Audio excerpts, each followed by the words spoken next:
Oh, wow. I never even thought of that.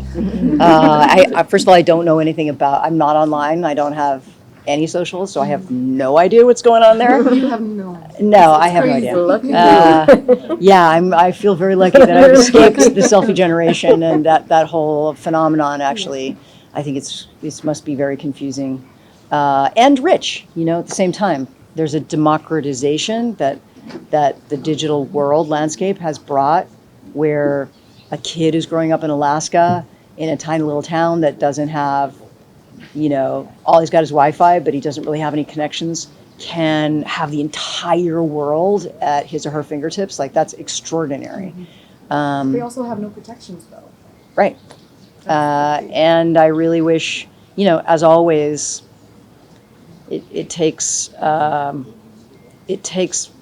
bad things happening or cruelty or violence in order for regulations to catch up, which is too bad. Regulations should be first. We did have protections when I was growing up.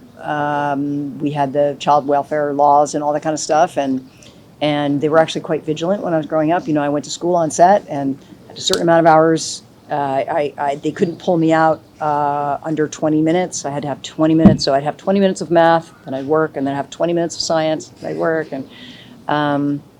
But now the protections are really quite much more dramatic. And, I think everybody was worried that somehow it would hurt the creativity, or, we wouldn't have as many hours.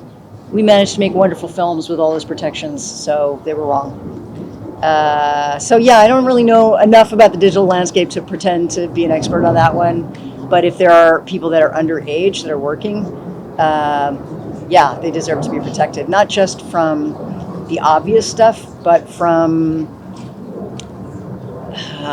the dominance of adults in any workplace.